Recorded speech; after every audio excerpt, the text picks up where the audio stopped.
Good morning, everyone. It's Tess, and today's tip 348, and I'm back to working with that book, Napoleon Hill, Outwitting the Devil, and I figured out how to flip the phone around again.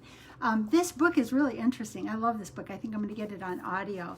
And today, the section I looked at was talking about laziness and indifference. And I don't like the word lazy. I try to look at things in life from an optimistic, like law of attraction, look for the good, feel good, happiness, joy. Hi, Joan.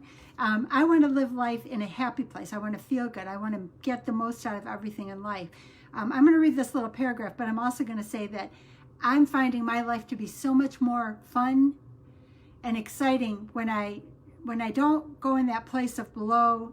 Good morning. When I don't go in that place below the worry line, meaning moods of despair, anger, frustration, I always look to be happy, joyful, and full of love. But this particular passage in this book, Outwitting the Devil by Napoleon Hill, it says, laziness plus indifference equals procrastination, which equals drifting. And I think drifting, many of us in life drift. And we may drift for a lot of different reasons. And the way this particular passage says, laziness plus indifference equals procrastination and equals drifting. It says this describes a true drifter as defined by Hill, which is Napoleon Hill. Since I have been a true procrastinator for most of my life, this hits a little too close to home for me. I like to use the excuse that I work best under pressure, but that is all it is, an excuse for why I procrastinate. Can you think of examples in your own life when laziness and indifference led you off your path to success, when an opportunity slipped through your fingers because you were too slow to seize it in time? And I thought this really kind of hit me for a number of reasons.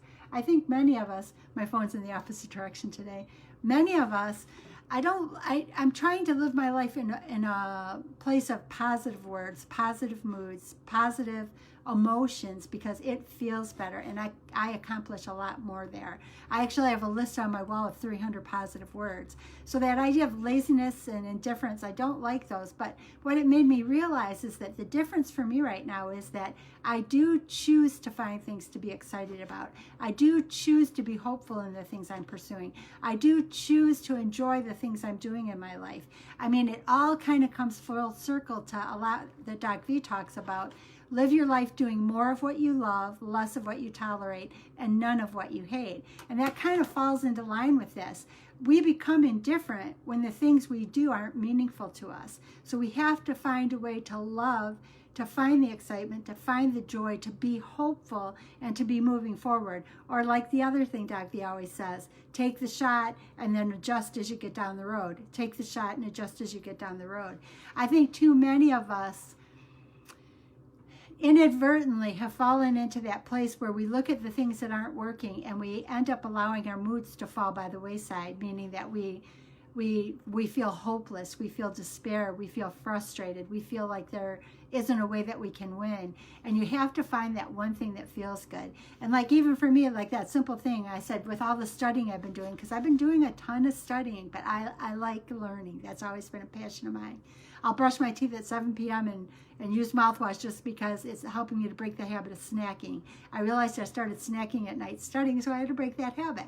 That's how I did it. But it's that one little thing, and the very first time I did it was a little bit uncomfortable, but today now I got up and I'm down and my journey is moving forward again, so that slow, sluggish indifference is starting to get pushed by the wayside. And I think I would hope that for everybody. We're all going to hit moments of indifference. We're all going to hit moments where things slow down, but it's what you do in that moment that changes your life.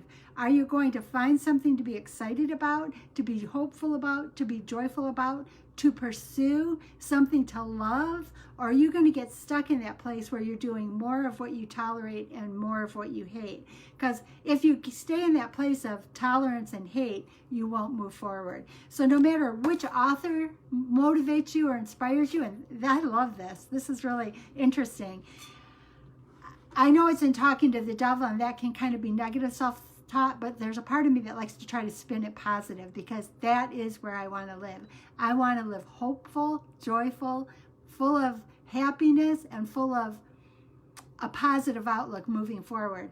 And I hope that that can kind of help you, because if your life feels stagnant or indifferent, then what I'm going to say is that if you were to think about it from a place of mood, happiness, joy, love, or worry, despair, frustration, or you just don't care, that's all low. That's low on the mood scale. That's low on the emotion scale.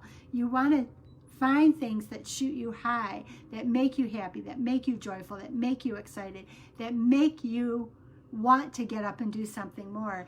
And I think the kind of catch with that is, if you're struggling with it, is go back to kind of what Doc V was saying last week, and that if you're doing a lot of things that you dislike, you're not going to find the motivation to push you forward. Find that thing that'll help you kind of move forward, because as you move forward, you'll find more things that you enjoy and like. And that's the law of attraction. The more that you look forward, the more that you do things you love, the more that you appreciate the things that you love that are coming into your life, the more that those type of things will come into your life. I mean, I'm learning that through Zara Mahoon with Unlimited. That's a journal book that I work with every single day. But the more that you think positive, optimistic, and do the things you love to do, you draw more of that to yourself. The more you stay down in this low place where everything is things you hate, you won't do it. You'll keep thinking about it. It will bother you, and you'll draw more of it to you. So I hope that you can find that helpful today. But this, again, is Napoleon Hill, Outwitting the Devil. And I'm going to say that we don't want to live in different lives. We don't want our days to be focused on the things that we don't want to do. If we live in that place, like Doc V says, do none of what you don't like, because inevitably law of attraction says, good morning, Eileen, good to see you. If you live in that place where you do not like what you're doing and all you're thinking about is what you don't want to do, law of attraction says you're going to draw more of that to you. And that, none of us wants that. I do find that when I start thinking, and this falls right in line too, and Doc V didn't call it law of attraction, but when he talks about do more of what you love, less of what you tolerate, and none of what you hate, that will naturally put you in a place where you're above the worry line, where your mood, where your energy is happy, joyful, and love. And that will propel you forward. So if you do nothing today, stop letting yourself be in that place of the things you hate, because then you start thinking about it and you draw more of that. Start thinking about, just think about all the things that you love and start drawing more of that to you. Because the more you think about it, the more your brain thinks about it and goes, oh, hey, she likes this. Let's bring more of this to her. Let's bring more. I think too often we see lack instead of seeing abundance. We need to see abundance, gratitude, thankfulness. I hope you guys find this helpful. And like I said, this kind of goes to the devil, which can be low on the emotional scale. But my whole joy in life now is to turn a negative to a positive, to find a reason to be joyful, happy, excited, exuberant, adventurous, curious, to move forward to what life has to offer. I'm tired of living in a place of indifference, of being in a place where everything around me was the stuff that I didn't want. It is true. Law of attraction will draw to you what you think about. Doc V is right. We don't want to spend a lot of time. We want to spend no time in the things we hate, because it's not going to draw good to us. Get out there, be positive, optimistic, and draw more of what you love to you. It does feel good. I know it's changed my life, and I know it can change yours. Let's have a great day. Something as simple as a flower, a butterfly, or a sunrise. Enjoy it this morning and start your brain thinking about the things you love to pull you in the direction of the things that you want. Have a great day, and thank you.